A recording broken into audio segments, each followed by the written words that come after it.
ഇപ്പോൾ PV Anwar MLA മാധ്യമങ്ങളെ കാണുകയാണ് മലപ്പുറത്ത്. അതിന്റെ തത്സമയ സംപ്രേഷണത്തിലേക്ക്. എന്റെ ചില കണക്കൂട്ടലുകൾ, എനിക്ക് കിട്ടിയ ചില അറിവുകൾ ജനങ്ങളുടെ മുന്നിലേക്ക് വെക്കുകയാണ്.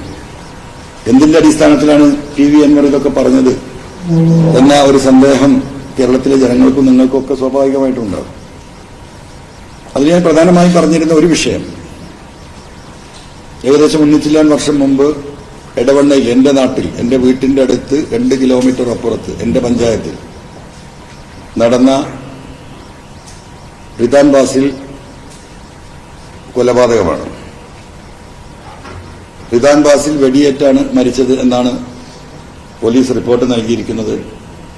അതങ്ങനെ തന്നെ ആയിരിക്കാം എന്നാണ് നമ്മൾ മനസ്സിലാക്കുന്നത്. ഈ വിഷയവുമായി ബന്ധപ്പെട്ടുണ്ടായിരുന്ന ഒരുപാട് ദുരൂഹമായ ചർച്ചകൾ ആ കേസിന്റെ ആ സമയത്ത് തന്നെ എടവണ്ണയിലും എന്റെ വീട്ടിന്റെ പരിസരങ്ങളിലും ആ നാട്ടിലെ ജനങ്ങളിലും അവിടുത്തെ രാഷ്ട്രീയ പ്രവർത്തകരിലും കേസന്വേഷണവുമായി ബന്ധപ്പെട്ട അതിനുശേഷം ഞാൻ കണ്ടുമുട്ടിയ ചില പോലീസ് ഓഫീസർമാരിലൊക്കെ ചെറിയ ചെറിയ ദുരൂഹതകൾ ഇതിലുണ്ടായിരുന്നു. സ്വാഭാവികമായും ഒരു ക്രിമിനൽ പശ്ചാത്തലമുള്ള SP ആണ് മലപ്പുറത്തെന്നും ആ SP-യെ ഇവിടെ വാഴാൻ അനുവദിക്കുന്നത് ADGP അജിത് കുമാർ ആണെന്നുമുള്ള ബോധ്യത്തിൽ കഴിഞ്ഞ 5-6 മാസമായിട്ട് ഇതിന്റെയൊക്കെ പിന്നിൽ ഞാനുണ്ടായിരുന്നു. അപ്പൊ അതിലിപ്പോ എത്തിപ്പെട്ടിരിക്കുന്നത്,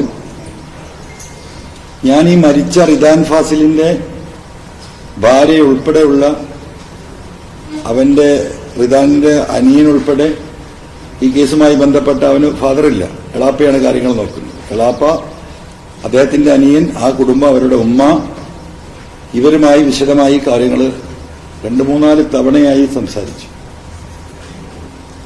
അപ്പോ ആ കേസിന്റെ പശ്ചാത്തലത്തെക്കുറിച്ച് അവർ പറയുന്നത്, ഈ കഴിഞ്ഞ പെരുന്നാളിന്റെ തലേ ദിവസം രാത്രി ഏകദേശം 8 മണിയോട് കൂടിയിട്ട് മരിച്ച റിദാൻ ഫാസിലിന്റെ സുഹൃത്തായ ഷാൻ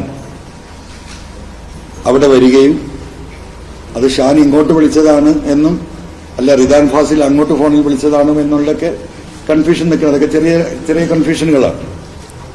അവിടെ വരുന്നു, റിദാൻ ഫാസിൽ ഭാര്യയോട് പറയുന്നു, ഞങ്ങളൊരു സ്ഥലം വരെ പോവുകയാണ്, ഒരു 10-10:30 മണിക്ക് തിരിച്ചെത്തൂ.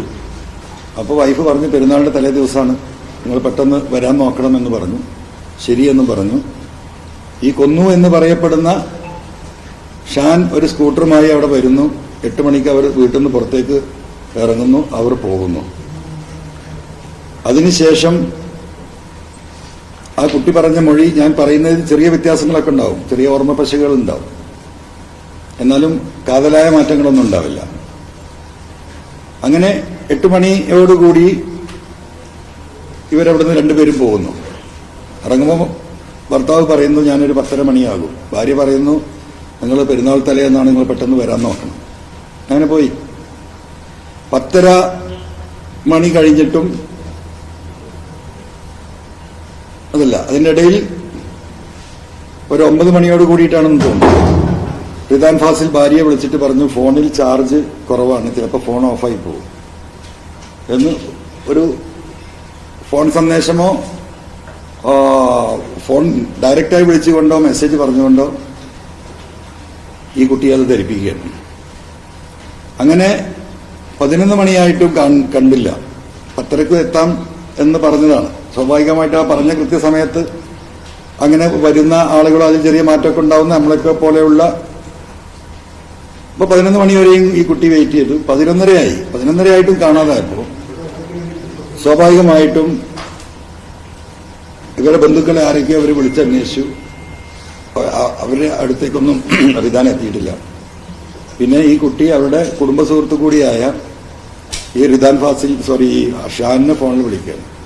ഷാനിന് ഫോണിൽ വിളിച്ച് ചോദിച്ചപ്പോൾ ഇതുവരെ എത്തിയില്ല, നീനു എന്നാണ് വൈഫ് അവരെ വിളിക്കുന്നത്. ഇവരൊക്കെ നീനു എന്നാണ് വിളിക്കുന്നത്. നീനു ഇതുവരെ എത്തിയില്ല എന്ന് പറഞ്ഞു. അപ്പോ കൊന്നു എന്ന് പറയപ്പെടുന്ന ഷാൻ പറഞ്ഞു, ഞങ്ങൾ 8:30 9 മണിയോടുകൂടി പിരിഞ്ഞതാണ്. ഞാൻ അവരെ വീടിന്റെ തൊട്ടടുത്ത് ഈ പറയുന്ന ഇവൻ മരിച്ചു എന്ന് പറയുന്ന മരണപ്പെട്ട് കിടന്ന സ്ഥലത്തിന്റെ താഴെ ഭാഗത്തിനടുത്തായി ഞങ്ങൾ കിഴിശ്ശേരി വരെ പോകാനായിരുന്നു ഉദ്ദേശിച്ചിരുന്നത്. അതിൻ്റെ ഇടയ്ക്ക് ഞാൻ ഈ കുട്ടിയുടെ സ്റ്റേറ്റ്മെന്റ് കംപ്ലീറ്റ് ചെയ്യാം. അപ്പോൾ ഇവനെ വിളിച്ചു, ഷാനിനെ വിളിച്ചപ്പോൾ ഷാൻ പറഞ്ഞു, ഞങ്ങൾ യാത്ര പോയിട്ടില്ല, ഒരു 8:30 ഞാൻ മടങ്ങിയിട്ടുണ്ട്. ഈ ചെമ്പക്കത്ത് അറബി കോളേജിന്റെ തൊട്ടുപുറത്തുള്ള ഈ കുന്നിന്റെ ഈ സൈഡിൽ അവിടെ ഇറങ്ങി അവനൊരു ഫോൺ വന്നു, അവനെ കാണാൻ 2 ഫ്രണ്ട്സ് വരാനുണ്ട്, അതുകൊണ്ട് അവരെ കാത്തു നിൽക്കുകയാണ്, നീ പൊയ്ക്കോ എന്ന് പറഞ്ഞു എന്നാണ്. അത് 8:30 ശേഷം ഈ പറയുന്ന ഷാൻ റിദാനെ അവിടെ നിർത്തി അവിടുന്ന് പോയി എന്ന രീതിയിലാണ് ഈ കുട്ടിയോട് ഷാൻ മറുപടി പറയുന്നു. അങ്ങനെയായി ഇവർ പലരെയും വിളിച്ചു നോക്കി, വീണ്ടും വിവരങ്ങളില്ല.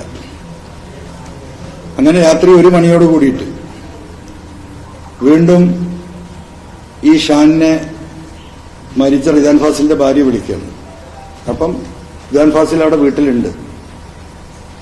ഫോൺ അറ്റൻഡ് ചെയ്തു, വീണ്ടും ഈ കാര്യങ്ങൾ അന്വേഷിച്ചു.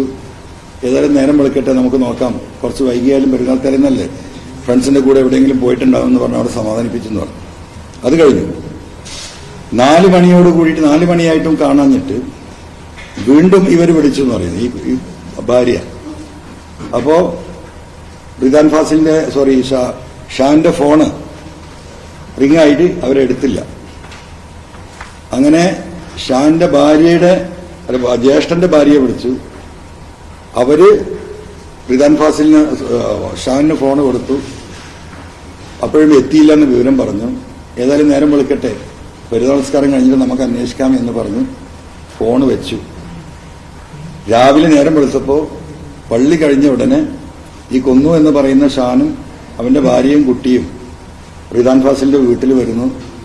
ഇവർ തമ്മിൽ എവിടെ പോയിട്ടുണ്ടാവുമെന്ന് ചർച്ച നടക്കുന്നു.